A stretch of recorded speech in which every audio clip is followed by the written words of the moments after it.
Local Edition. I'm Brad Pomerance in Signal Hill today. A bit of a modified road show. We're in the Long Beach area. We're joined today by Daphna Ziman. I've known her for a long time. I've admired her work. Currently, she is the president and chief creative officer of Cinemoi, cable television channel, also the founder of Children United Nations. And you just told me about a tragic statistic relating to this year's Super Bowl in our state, Yes. which was held in San Francisco. What did you tell me?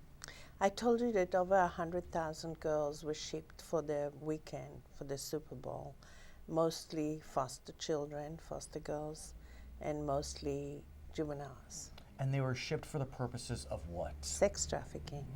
I want to talk to you about sex trafficking because this is something that you have been looking at for quite some time, Long trying to time. grapple with.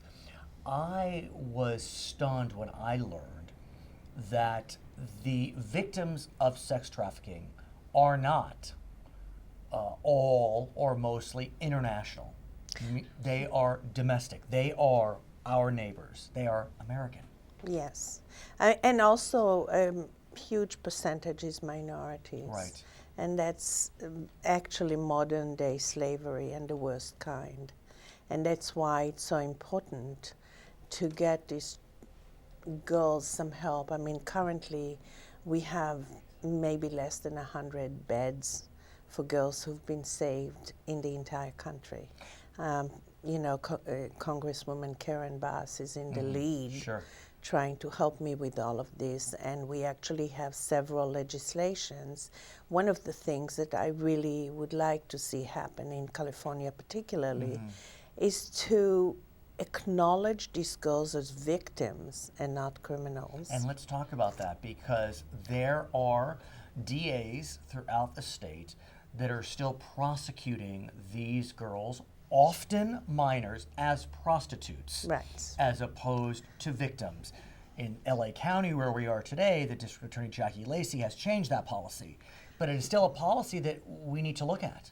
Yeah, and it's also, if we really think about the problem is the demand, and the demands are lawyers and doctors and whoever, and it's something that I think all of these men need to remember, that each one of these girls or even boys is somebody's daughter, Can I tell you- somebody's son. You know, I live in a fairly well-heeled area, and I personally know someone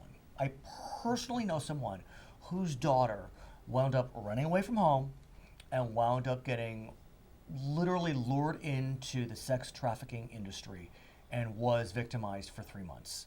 And Well- this is a good girl. Yes, I have to tell you, I actually met a number of these girls because I wrote a book Tell that us the name. The Gray Zone, Right. GRAY, and it actually got in the New York Times Yes, bestsellers I know list, that. Congratulations. and I was actually awarded as best new novelist in the country. But that's not what was important. What was important that when I went on my book tour, I was in Sacramento, and a beautiful girl stood in line to get a book. And then she started telling me the story and how she and her girlfriends used to go into this ice cream place, right outside school. And she went, and one day this guy turned up in a sports car, very well dressed, with a portfolio with models' pictures in it, and said to her, "You can actually earn $10,000 a month if you pose for pictures." And he said, tomorrow, bring your clothes and some makeup. And when she arrived the next day, they actually anesthetized her, and she ended up in Sacramento in a motel. And the first day she was gangbanged and then threatened that they would do something to her family if she didn't turn 10 tricks a day. And that's horrendous. And at the end, the doctor that those traffickers hire to take care of the girls, make sure that, they're okay to continue this, actually felt sorry for her. There was a doctor that was involved Yes, in this. in this. To do what? Make sure, I don't even know what to say. What would a doctor be doing?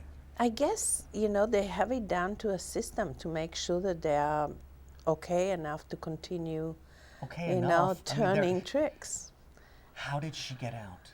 He actually, the doctor told her that if she came with him, he would help her run away. And she did. And then she told me that she found an aunt in Sacramento, somewhere where she walked all the way over there. And then when she knocked on her aunt's door, her aunt said to her, "You're not welcome here." Why? Because you're a prostitute. Okay, but that's just the re-victimization. It's a mentality that we all need to grow out of. It's a mentality. As a matter of fact, the people next door, because she was crying on the grass, they're the ones that brought her to my book signing thing. And this woman's name is Adele. And they felt so sorry for her. And she told them the story that they became foster parents, and then they adopted her. How old was she when this happened? 15. I mean, I'm rendered It's speechless. horrendous. I have a 14-year-old daughter. Exactly. And to think that at any moment they could be kidnapped. And basically, yes. And so I do feel especially foster girls, right. because you move, foster children move from home to home, from school to school, and they have no ability. That's why at Children Uniting Nations, we train and match mentors with foster children. What about the foster kids that age out? Because I know Big they're problem. at risk. I know Big that problem. Congresswoman Bass and others are looking at that aged out population, but are you also able to work with the forces that be to try to make sure that these 18-year-olds, all of a sudden there's some magic number and their adults are not victimized? Well, one of the things that I would like to do, and this is why I was so looking forward to coming and talking to you, is there's so many community colleges, and the big problem with foster children who age out is they don't have an address, because a lot of them end up homeless, so they don't get the checks, and there's no way for them to rebuild their life. And some of them that we get academic mentors for actually graduate. So what I would love to do is get a community effort to build housing in the community colleges for foster children, so that they can actually go to community college and become contributing citizens once they are professionals. It's a innovative initiative. Have you spoken with folks in Sacramento, in Los Angeles, for example? I mean, have you had a chance to push that idea, that notion? I have spoken to Trade Tech, I've spoken to Rocky and Karen Bass, of course, who's really wanting to champion this, and Nancy Pelosi and some other people across, across the hill. Right. And I think, and Hillary Clinton is hugely behind this. So I think at some point, when the focus is on at-risk children, which is why I hope she becomes president, I think we will have a chance to really focus on solutions. And also that's one of the reasons I became a leader in the media world, because I think media is basically, you and I are gatekeepers for what goes out and influences our communities. And we have to take responsibility to bring forth issues and solutions that can help us all move forward together. Well, I'm glad I was able to open the gate for you. Thank so you can provide us some insight into a problem that must be addressed.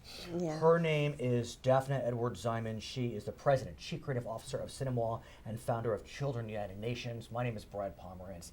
Stay safe. This is Charter Local Edition.